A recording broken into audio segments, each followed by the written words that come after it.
बच्चों आज के वीडियो में हम चर्चा करेंगे दशमलव प्रसारों की। जी हाँ, वास्तविक संख्याओं के दशमलव प्रसार किस तरह के होते हैं, कितने तरह के हैं, उन सभी की चर्चा करने वाले हैं। तो देखिए बच्चों, अगर वास्तविक संख्याओं की बात करें तो बच्चों वास्तविक संख्याएं परिमेय संख्या और अपरिमेय संख्याएं दोनों से मिलकर के बनी होती है। ठीक है। अब बच्चों परिमेय संख्याओं के दशमलव प्रसार दो तरह से होते हैं और अपरिमेय संख्याओं का जो दशमलव प्रसार है वो एक तरह से होता है। बच्चों दो तरह से मतलब है, जो परिमेय संख्याओं का एक दशमलव प्रसार तो होता है शांत और एक कहलाता है अशांत आवृत्ति। अब आप बोलेंगे शांत, लेकिन होता क्या है शांत का मतलब? ठीक है बच्चों, देखो अगर अंग्रेजी में कहा जाए शांत का मतलब है टर्मिनेटिंग, जिसमें जो पूरा पूरा विभाजित होता है। इसका मतलब पूरा पूरा विभाजित हो जाना। जैसे मान लीजिए मैंने लिखा 1/2, तो इसका मान कितना आया? अगर दशमलव इसको लिखेंगे 0.5, अगर पूरा पूरा विभाजित हो रहा है इसका मतलब इसका दशमलव प्रसार कितना है? शांत है, तो फिक्स हो गया। जो रिपीट नहीं हो रहा, जिसका मान फिक्स है, जो खत्म हो चुका, पूरा पूरा भाग चला गया है जिसके अंदर, से केवल 2 लिख दीजिए तो ये भी क्या है? शांत है। लेकिन अशांत आवृत्ति, जो पूरा पूरा भाग तो नहीं गया लेकिन उसका जो दशमलव प्रसार के साथ है रिपीट हो रहा है। आवृत्ति मतलब रिपीटेशन के अंदर आ रहा है, बार बार दोहराया जा रहा है। जैसे मान लीजिए अगर मैं 1/3 की बात करूं, 1/3 की बात करूं तो दशमलव प्रसार कैसा आएगा? अशांत आवृत्ति। कैसे? 0.3 भाग दूंगा तो 3 रिपीट होता जा रहा है। इसको आप इस तरह से बार से भी दर्शा सकते हैं। तो अशांत आवृत्ति का मतलब है जब दशमलव प्रसार पूरा पूरा भाग नहीं जाए उसमें और वो रिपीट होता रहे, एक सेम संख्या को आवृत्ति को दोहराता रहे, तो ऐसा दशमलव प्रसार कहलाता है अशांत आवृत्ति। देखिए आवृत्ति मतलब रिपीटेशन हो रहा है यहाँ पर। तो ये क्या है? परिमेय संख्याएं दो तरह की होती हैं। परिमेय संख्याओं का दशमलव प्रसार दो तरह का होता है, एक में रिजल्ट मिलते हैं शांत और एक में मिलते हैं अशांत आवृत्ति। अब ये शांत कौन से होते हैं? आपने ये तो देखा कि जिनमें भाग देने पर पूरा पूरा भाग चला गया, शांत है। लेकिन जब पूरा पूरा भाग नहीं गया तब भी वो चलता ही जा रहा, रिपीट हो रहा, एंड ही नहीं हो रहा, इनका खत्म ही नहीं हो रहा, अंत ही नहीं हो रहा, है ना। अब देखिए कौन से होते हैं, समझ लीजिए थोड़ा सा फर्क है दोनों के अंदर। तो जब शांत का अर्थ क्या होगा? जब किसी परिमेय संख्या का हर, जब किसी परिमेय संख्या है का हर या डिनोमिनेटर की बात करें, वो या तो 2 की घात m के रूप में हो या 5 की घात n के रूप में हो। केवल हर की बात कर रहे हैं, हर की, अंश की बात नहीं कर रहे। या 2 की घात m इंटू 5 की घात n के रूप में हो, केवल और केवल तब किसी भी संख्या का दशमलव प्रसार शांत होता है, अन्यथा अशांत आवृत्ति होगा। परिमेय संख्या की बात कर रहे हैं बच्चों, ठीक है।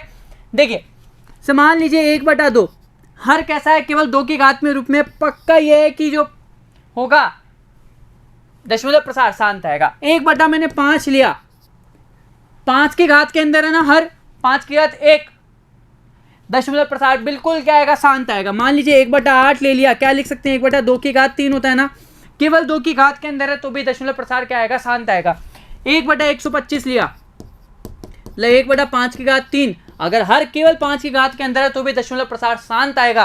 अगर हमने लिखा 1/100, 100 को कितना लिख सकते हैं? 1/25 इंटू 4 हो गया, 25 कितना होता है? 5 की पावर 2, 4 कितना होता है? 2 की पावर 2। अगर दशमलव प्रसार 2 की घात और केवल 5 की घात के अंदर आ रहा है तो कैसा होगा? शांत होगा। दशमलव प्रसार कैसा आएगा? शांत आएगा। लेकिन इसके अलावा बात करें 2 और 5 के अलावा कुछ भी आ जाए परिमेय संख्याओं के अंदर, तो मान लीजिए 1/300, 3 इंटू 100, तो 1/3, 100 का क्या लिखा था बच्चों? 5 की घात 2 इंटू 2 की घात 2। अगर 5 और 2 के अलावा कुछ भी आ जाए साथ में, एक के अलावा की बात करो, है ना बच्चों, तो संख्या का जो दशमलव प्रसार होता है अशांत आवृत्ति होता है। क्या कहलाता है? अशांत आवृत्ति। कैसा होता है? अशांत आवृत्ति। मतलब पूरा पूरा भाग नहीं जाता, वो रिपीट होता रहता है और इस तरह का उनमें बार भी काम में आता है, ठीक है। लेकिन अगर अपरिमेय संख्याओं का दशमलव प्रसार देखा जाए तो होता है अशांत अनावृत्ति। बच्चों अशांत का मतलब पूरा पूरा भाग में नहीं जाना, आवृत्ति मतलब रिपीट होता है। यहां पर ना तो पूरा पूरा भाग जाता है और ना रिपीटेशन होता है, वहाँ आवृत्ति भी नहीं होती कि वो दोहराया जा रहा है बार बार, वो दोहराता भी नहीं है। जैसे मान लीजिए हमने एक एग्जाम्पल लिया 0.01 001 0001 00001, भाई चलता ही जा रहा है। बच्चों देखो इसका दशमलव प्रसार रिपीट भी नहीं हो रहा और कहीं अंत भी नहीं हो रहा। इस तरह का जो होते हैं ये होते हैं अपरिमेय संख्याओं का दशमलव प्रसार होता है, वो होता है अशांत अनावृत्ति के रूप का होता है। कैसा होता है? अशांत अनावृत्ति के रूप का। समझ गए बच्चों? आइए अब देखो बच्चों क्या कहा गया कि 10/3 7/8 और 1/7 के दशमलव प्रसार ज्ञात कीजिए। जैसे 10/3 है मतलब 10 के अंदर भाग देना है 3 का, निकालते हैं। ठीक है बच्चों, 3 3 9 माइनस किया, कितना आ गया? 10 में से हो गया 1, वापिस 10 आ गया। 3 3 9 बच्चों कितना आया? लेकिन 1 सेकेंड, यहाँ पर क्या करना था? हमारे पास कितना बचा? केवल 1 में भाग नहीं जाता, यहाँ पे क्या लग जाएगा? दशमलव लग जाएगा। अब उतारा 0, कितना हो गया? 3 3 9, वापिस घटाया, ये कितना आ गया? 1, दशमलव था 0, 3 3 9 माइनस किया, वापिस 1, दशमलव था 0, फिर कितना हो गया? 3 3 9। इस तरह से बच्चों करते चले जाएंगे तो ये रिपीट ही होता चला जाता है, रिपीट ही होता चला जा रहा है। कितना आ रहा है? 3.33333, ये आ रहा है ना। तो हम इसको लिख सकते हैं 3.3 के ऊपर बार, क्योंकि बार रिपीट होता जा रहा है। तो इसका दशमलव प्रसार 3.3 के ऊपर बार या 3.3333, इस तरह से भी आप लिख सकते हैं। तो कैसा आया दशमलव प्रसार? अशांत आवृत्ति आ रहा है ना। ये कौन सा है? अशांत आवृत्ति। ठीक है। अच्छा बच्चों, ये संख्याएं कैसी है? ये कौन सी है? तीनों संख्याएं परिमेय संख्याएं है ना, क्योंकि अपरिमेय होती तो अंडर रूट के रूप में होती। ठीक है। अब देखिए 7/8 की बात करें, मतलब 8 का भाग देना है 7 के अंदर, भाग नहीं जा रहा, दशमलव लगाया, कितना हो गया? 70, 8 2 7 8 20 64, कितना बचा बच्चों? 10 में से 4 गया 6, दशमलव था 1 0 आ गई, क्योंकि इधर तो बचा था 0। 60 में भाग गया, 8 7 56, माइनस क्या, कितना बच गया? 4, दशमलव है यहाँ पे 0 आ गया, तो 8 पंजे 40 होता है ना बच्चों, पूरा पूरा चला गया। बच्चों देखो दशमलव प्रसार क्या आया? दशमलव 8 7 5, कैसा आ गया? शांत, पूरा पूरा चला गया। तो ये कैसा प्रकार का है? शांत प्रकार का है। कैसे प्रकार का है? शांत प्रकार का है। अब देखो 1/7, मतलब 7 का भाग देना है किसके अंदर? 1 के अंदर, दशमलव लगाओ, 10 हो गया, 7 एकम 7, कितना बच गया? 3, वापिस 0 लगाया, 7 चौक 28, कितना बचा बच्चों? 2 बच गया, फिर एक और 0 लगा दिया क्योंकि दशमलव है ऊपर, 7 दूनी 14, कितना बच गया? 6, वापिस 0 लगाया, 7 8 56, माइनस कितना आ गया? 4, 40 हो गया, 7 पंजे 35। देखो एक बार थोड़ा ऊपर ले जाता हूँ इसको बच्चों, 35 माइनस किया, कितना आ गया? 50, 5 आ गया, दशमलव है ऊपर, 0 लगा दिया। देखो बच्चों हम तब तक भाग देंगे जब तक यहाँ पर कोई भी एक रिपीट नहीं होने लगे, कोई सा भी अंक। जब रिपीट होने लग जाएगा तब तक ही भाग देंगे, उसके आगे भाग नहीं देंगे। देखिए 50, 7 7 49, अब देखिए यहाँ पे कितना आ गया? 1 बच्चों, दशमलव है ऊपर, 10 कर दिया, देखो 10 आ गया ना। इसका मतलब अब ये रिपीट होने लग जाएगा तो वापस से यही क्रिया चालू हो जाएगी। इसका मतलब रिपीट कहाँ से होगा? इस 1 से, मतलब इस पूरे के ऊपर क्या आ जाएगा? बार, क्योंकि ऐसा कैसा रिपीट हो जाएगा आगे। आया समझ में? तो इसका आंसर कितना हो गया? 0.142857 के ऊपर बार हम लगा देंगे। ठीक है। आगे देखिए उदाहरण नंबर 6 कह रहा है दिखाइए कि 3.142678 एक परिमेय संख्या है। हमें बताना है कि ये एक परिमेय संख्या है। दूसरे शब्दों में 3.142678 को P/Q के रूप में व्यक्त कीजिए। यहाँ P और Q पूर्णांक है और Q का मान 0 के बराबर नहीं है। देखिए बच्चों 3.142678 एक परिमेय संख्या है। क्यों बच्चों? क्योंकि हम इसे P/Q के रूप में लिख सकते हैं। क्यों? जैसे दशमलव हटेगा यहाँ पे 1 होगा, उसके आगे कितनी शून्य लग जाएगी? 1 2 3 4 5 6, 1 2 3 4 5 6 शून्य लग गए। क्या बोला? दूसरे शब्दों में 3.142678 को P/Q के रूप में व्यक्त कीजिए। बच्चों कर दिया, ये आ गया 314 26 78 बटे में 1 के आगे 1 2 3 4 5 6 0 लगे, 1 लाख हो गया। ठीक है बच्चा?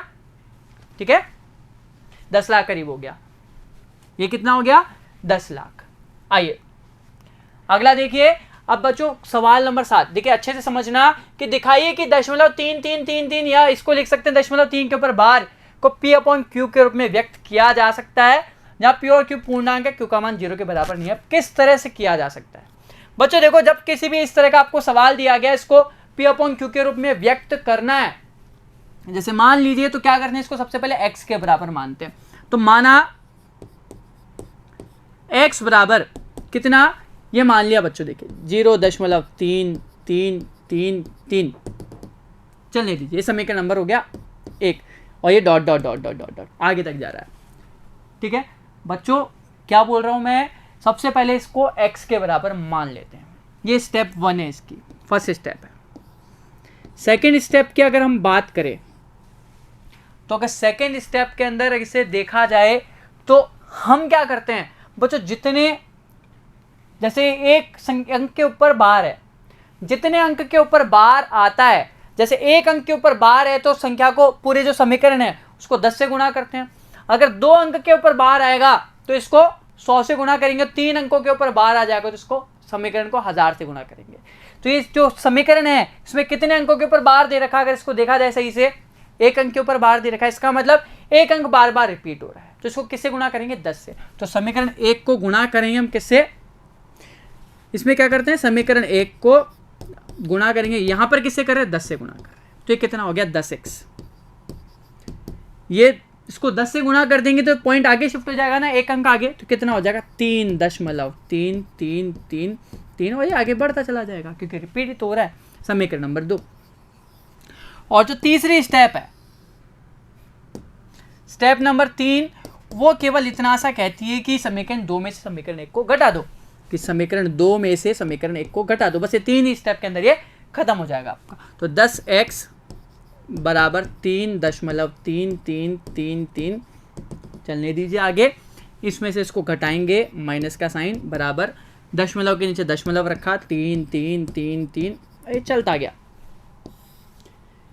देखिए ये पूरा इसमें से कटता जाएगा, देखिए इससे ये कट जाएगा, माइनस हो जाएगा तो 0 बचेगा ना।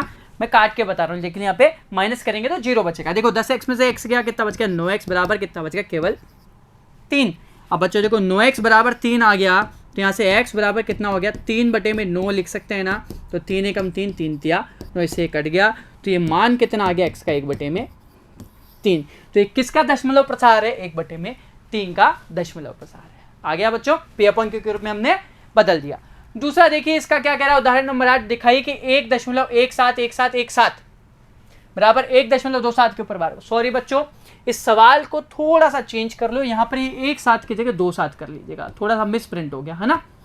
तो 1.2727 बराबर 1.27 के ऊपर बार है, को P अपॉन Q के रूप में हमें व्यक्त किया जा सकता है। तो किस तरह से व्यक्त करना है, आइए देखिए बच्चों। देखो सबसे पहले क्या देखा था, स्टेप फर्स्ट के अंदर इसको x के बराबर मान लीजिए, 0.272727 समीकरण नंबर 1। अगर स्टेप 2 की बात करें तो हमने क्या देखा था बच्चों, कितने अंकों के ऊपर बार है, सिर्फ 2 अंकों के ऊपर बार है, किससे गुणा करेंगे, 100 से।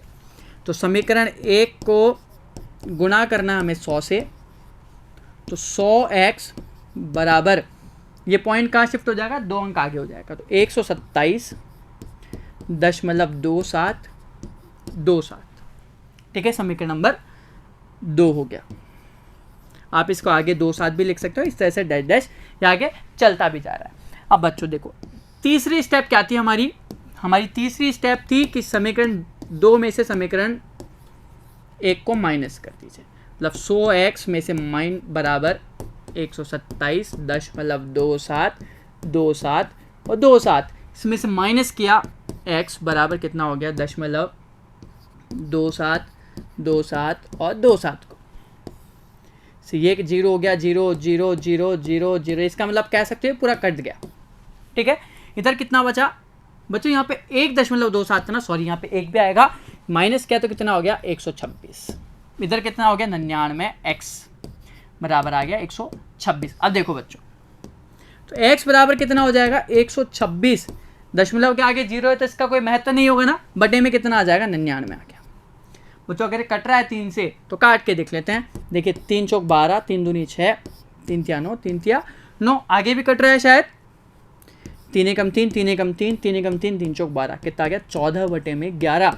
तो हमने इस संख्या को अगर P/Q के रूप में बदला तो कितना आ गया, 14/11 आ गया। ठीक है बच्चों, आगे देखिए उदाहरण नंबर 9 कह रहा है कि दिखाइए कि 0.2353535 बराबर, बच्चों देखो रिपीट क्या हो रहा है, यहाँ पर केवल 3-5 रिपीट हो रहा है, बाहर किसके ऊपर है, केवल 3-5 के ऊपर ना, को P/Q के रूप में व्यक्त किया जा सकता है, बताना है। इसका मतलब सबसे पहले x के बराबर माना, स्टेप नंबर 1 के अंदर x बराबर कितना हो गया, 0.2353535 चलने दीजिए, समीकरण नंबर 1। स्टेप 2 के अंदर कितने डिजिट के ऊपर बाहर है, कितने अंकों के ऊपर बाहर है, 2 अंकों के ऊपर बाहर है, इसका मतलब समीकरण 1 को किससे गुणा करना है, 100 से। 100x बराबर, बच्चों ये 1.100 से गुणा करें तो 2 अंक आगे शिफ्ट हो जाएगा ना, मतलब 23 कितना हो जाएगा, 23.53535 आप और लिख सकते हैं, समीकरण नंबर 2 हो गया। और स्टेप नंबर 3 की बात करें तो क्या होगा, समीकरण नंबर 2 में से समीकरण नंबर 1 को माइनस कर दीजिए, मतलब 100x बराबर 23.53535, इसमें से माइनस किया x, दशमलव के नीचे दशमलव लगाया, 2 3 5 3 5 और 3 5, इससे 5 से 5 गया, 3 में से 3 कट गया, 5 में से 5 गया, 3 में से 3 गया, 5 में से 5 गया, 3 में से 3 गया। अब बच्चों देखो 5 में से 2 गया, 3.3 का 3 ऐसे कैसे हो, 2 ऐसे कैसे, 100 में से x गया, ये कितना बच गया, 99x, 100x में से एक x गया, तो अब बच्चों देखो x बराबर कितना हो गया, 23.3/99, इसमें से पॉइंट हटाया, इधर कितना आ गया, 0। बच्चों क्या ये इससे कट रहा है, क्या काट के देखो, 3 और 3 6 और 2 8, बच्चों 3 के पारे से तो नहीं कट रहा, इसका मतलब ये कैसे रह जाएगा, ये ऐसे कैसे रह जाएगा, क्योंकि ये कटेगा ही नहीं आगे, तो कितना हो गया, 233/990, ये इसका आंसर हो गया। इसको जब सॉल्व किया था तो ये इतनी बार भाग चला गया था। ठीक है बच्चों, अगला सवाल कह रहा है कि 1/7 और 2/7 के बीच में एक अपरिमेय संख्या ज्ञात कीजिए। बच्चों वैसे तो 2 ये परिमेय संख्याओं के बीच में अगर अपरिमेय संख्या की बात करें तो अनगिनत अपरिमेय संख्या होती है, लेकिन हमें इसके बीच में बतानी है तो निकाल लेते हैं बच्चों। जैसे 1/7 का मान सबसे पहले जरूरी है, तो 1/7 का मान दिखा जाए तो दशमलव लगाया, 10 7 एकम 7, 3 0 7 चौक 28, कितना हो गया बच्चों, 2 0 7 दूनी 14, 6 0 हो गया, 7 8 56, 4 0 7 5 35, 7 7 49, 1 0। बच्चों दशमलव 14 28 57 और ये ऐसे कैसे फिर रिपीट होता जाएगा, इसका मतलब इसके ऊपर क्या आ जाएगा, 12 आ जाएगा। और 2/7 की बात की जाए तो देखो कितना आएगा, दशमलव 7 दूनी 14, 6 0 7 8 56, 4 0 7 5 35, 5 0 7 7 49 हो गया, 1 0 7 एकम 7, ठीक है, 3 0 7 चौक 28, 2 0 7 दूनी 14। बच्चों 28 57 14 ये इतना रिपीट होता है, आगे ऐसा कैसा रिपीट होता जाएगा। अब बच्चों देखो हमें इन दोनों के बीच में क्या बताना है, इन दोनों के बीच में एक अपरिमेय संख्या बतानी है। बच्चों बता सकते हैं ना, वैसे बहुत सारी अपरिमेय संख्याएं होती है तो आप कुछ भी ले सकते हो, जैसे मान लीजिए हम यहाँ पर ले सकते हैं 0.14